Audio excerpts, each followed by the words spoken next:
अस्सलामुअलैकुम everyone, hope you all are doing well. हमारे lecture का आज का टॉपिक है बरतानिया के इल्मी और अदबी अखबारात। जैसा कि आप लोग जानते हैं कि जो हमारा लास्ट लेक्चर था उसमें हम लोगों ने पढ़ा था जो ब्रिटिश जर्नलिज़म है उसकी हिस्ट्री स्टार्ट की थी हमने। So I told you guys in last lecture that our coming lecture और next lecture will be very important, क्योंकि उसमें जो बरतानिया के 3 इल्मी और अदबी अखबारात हैं, रिव्यू, टैटलर और स्पेक्टेटर, इनकी हम जो है वो हिस्ट्री और इनकी डिटेल पढ़ेंगे। कहा जाता है कि ये जो तीनों न्यूज़पेपर्स हैं इनके तज़किरे के बग़ैर जो बरतानवी सहाफ़त है उसकी तारीख़ मुकम्मल नहीं होती। सो आप इसकी इम्पोर्टेंस का अंदाज़ा लगा सकते हैं और ये भी अंदाज़ा लगा सकते हैं कि हिस्ट्री बेस्ड अगर कोई क्वेश्चन आता है आप लोगों को पेपर में एग्जैक्टली आएगा, क्योंकि हमारा जो 4th ईयर का कोर्स है मोस्टली वो हिस्ट्री पे ही डिपेंड करता है और हिस्ट्री से ही बिलोंग करता है, जर्नलिज़म की हिस्ट्री से। तो आप अंदाज़ा लगा सकते हैं कि ये कितना इम्पोर्टेंट टॉपिक है। ओके, सबसे पहले हम पढ़ेंगे रिव्यू के बानी डैनियल डीफो थे। ये जो इसको भी आप अंडरलाइन करेंगे, जो इसके बानी थे डैनियल डीफो, जिनको बरतानवी सहाफ़त का बाबा आदम भी कहा जाता है। एक पेशावर सहाफ़ी होने के अलावा डीफो एक बुलंद पाया अदीब भी था और अदब की सिनफ़े इंशाइया के अंग्रेज़ी अदब में बानी डीफो ही थे। अच्छा, यानी कि रिव्यू जो होगा वो बहुत इस बात से ही अंदाज़ा हो गया कि जो रिव्यू होगा वो बहुत लिटरेरी अखबार होगा, यानी कि उसका जो देख लें जो बानी है वो ही कितना अदब से लगाव रखता है, इंग्लिश लिटरेचर से वो ताल्लुक़ रखते थे। अच्छा, रिव्यू जो है वो 1704 में जारी हुआ, ये भी आप इसको भी अंडरलाइन करेंगे, और ये 1713 तक जारी रहा। 1704 में स्टार्ट हुआ और 1713 तक जारी रहा। इसकी नुमायाँ खसूसियात कौन सी थी? ये सबसे पहले तो ये एक हफ्त रोज़ा अखबार था।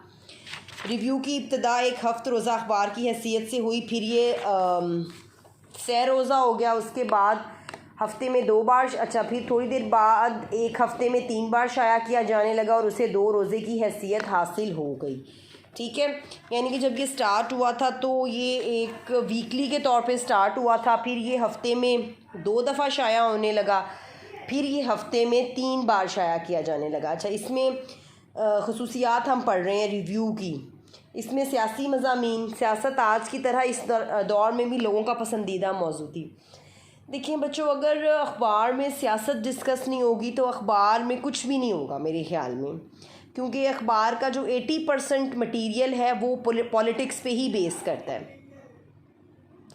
इसलिए रिव्यू में सियासी मज़ामीन भी दिए जाते थे और सियासी सूरत हाल पर डीफो ख़ुद बेलाग तबसरे करता था। हमने लास्ट जो हमारे टॉपिक्स थे, मतलब जो अभी तक ये रिव्यू और टैटलर वगैरह के आने से पहले जो अखबारात थे उनमें राइटर की तरफ से कोई तबसरा नहीं होता था, सिर्फ एक इम्पॉर्टेंट टॉपिक पे ख़बर ही दी जाती थी। ठीक है, उसमें वो ख़ुद भी बेलाग तबसरे करता था। फिर है जी सोशल आर्टिकल्स, यानी मुआशरती मज़मून इसमें होते थे, क्योंकि देखें ये एक अच्छे अखबार, यानी कि ये तीनों कुछ अच्छी नस्ल के अच्छी मवाद के अखबार थे, तभी इनको तारीख़ में इतना याद किया जाता है। इसका जो मकसद था वो मुआशरे की इस्लाह था और इसमें मुआशरती मसाइल को भी ज़ेर बहस लाया जाता था और लोगों को उसके हल की तजावीज़ भी पेश की जाती थी। इस तरह लोगों को बेहतर ज़िंदगी गुजारने के ढंग भी सिखाए जाते थे और लोगों को हुकूक व फ़राइज़ की अहमियत से भी आगाह किया जाता था। फिर है जी लिटरेरी आर्टिकल्स। ये हम लोग बिल्कुल टॉपिक के स्टार्ट में हमने पढ़ा है कि जो इसका राइटर था और जो इसका बानी था बेसिकली वो एक अदीब था। अदीब मतलब अदब से ताल्लुक़ रखने वाला था, तो इसमें अदबी मज़ामीन तो ज़ाहिर है शामिल होंगे।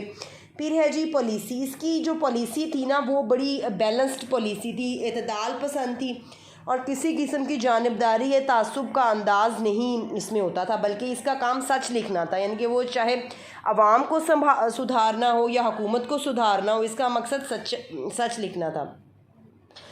फिर है कि जो इसका बानी, फिर है जी इसका पेशावर सहाफ़ी था, इसका जो बानी था डीफो। फिर है इसका पैटर्न क्या था? रिव्यू में तहरीरें सादा और सलीस ज़ुबान में पेश की जाती थी ताकि ज़्यादा से ज़्यादा लोग इस्तेफ़ादा कर सकें, मगर इस सलासत में ये बात ज़रूर मद्देनज़र रखी जाती थी कि ज़बान में अदबी चाशनी मौजूद रहे। यानी कि जो पिछले अखबार हम लोगों ने पढ़ा, जो बड़ी कॉमन से अखबार थे, उनमें ये था कि अदब का आंसर नहीं था, सादा और सलीस ज़ुबान यानी कि आम आदमी की ज़बान मतलब थी, उसमें लिखी जाती थी कि हर आम आदमी समझे। लेकिन इसमें थोड़ी सी अदबी ज़बान मौजूद थी, लेकिन आमियाना ज़बान नहीं होती थी। आमियाना यानी कि घटिया वल्गर लैंग्वेज, वो नहीं होती थी इसमें।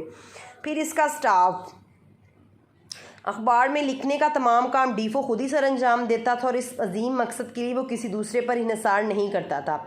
इसलिए जो भी ख़बर रिव्यू में शाया की जाती वो पूरी ज़िम्मेदारी और तस्दीक के बाद शाया की जाती थी। अच्छा, फिर उसके बाद है दूसरा न्यूज़पेपर, दैट वाज टेटलर। टेटलर रिव्यू के 5 साल बाद टेटलर जारी हुआ। इसको सर रिचर्ड स्टील ने 1709 में जारी किया। ये चीज़ आप लोग अंडरलाइन करेंगे।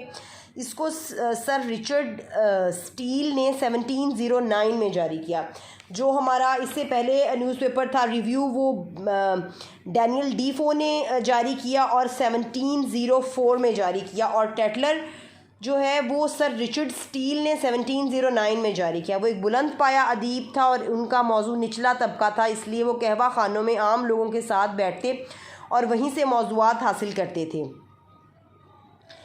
फिर इसकी जो खसूसियात हैं वो ये 2 रोज़ा अखबार था, यानी कि टेटलर का आगाज़ 2 रोज़ा अखबार की हैसियत से, ये एक दिन के नागे के बाद निकलता था, यानी हफ्ते में 3 बार जारी होता था। अच्छा, उसके हालांकि जो रिव्यू था वो स्टार्ट कैसे हुआ था, वीकली के तौर पे। अच्छा, फिर है जी कदीम और जदीद का इम्तजाज।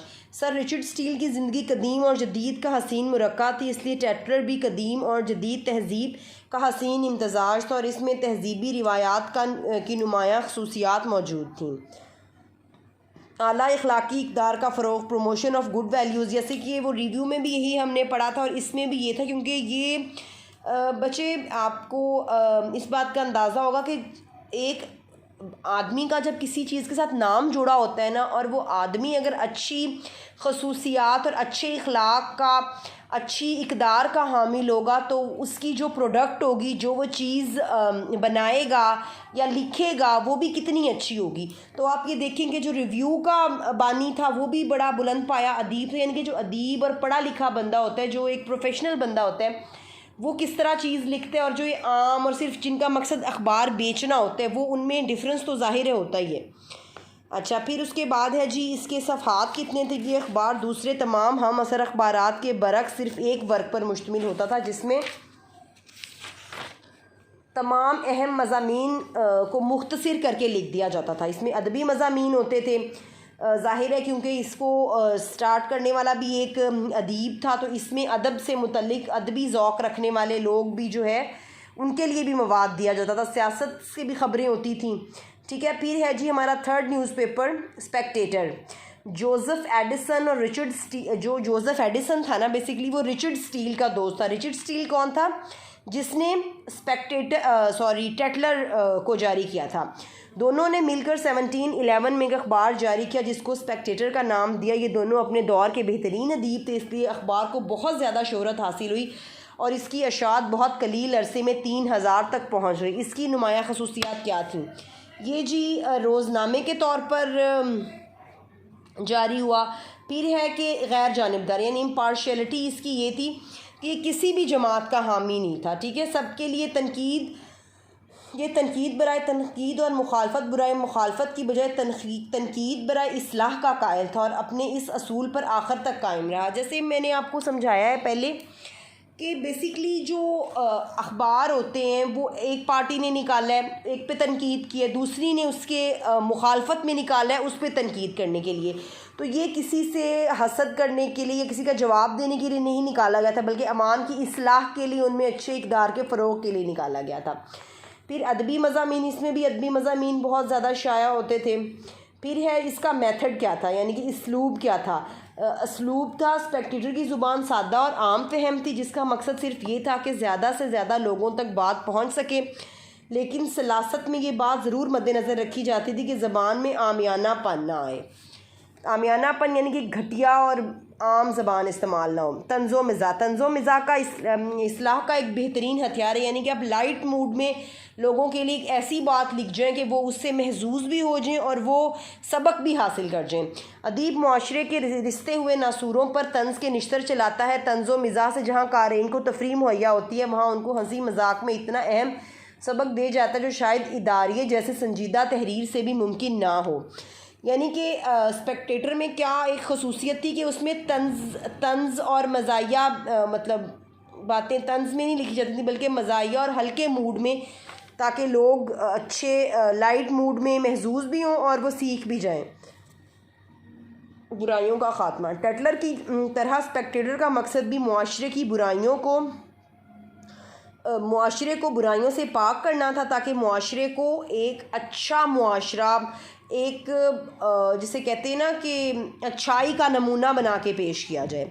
ये अखबार अपने इस मकसद में काफ़ी हद तक कामयाब भी रहा। इसने नेकी को फ़रोग़ के लिए हर मुमकिन कोशिश की।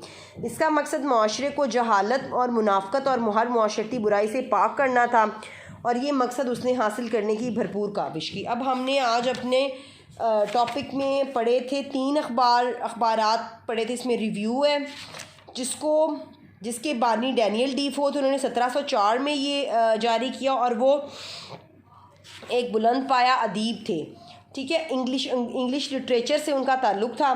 ये स्टार्ट में हफ्त रोज़ा अखबार था, फिर हफ्ते में 2 दफ़ा निकलना शुरू हुआ, फिर हफ्ते में 3 दफ़ा निकलना शुरू हुआ। इसमें सियासी मज़ामीन होते थे, अदबी मज़ामीन, मुआशरती मज़ामीन होते थे। ठीक है, फिर उसके बाद है जो टैटलर था वो उसको सर रिचर्ड स्टील ने 1709 में जारी किया।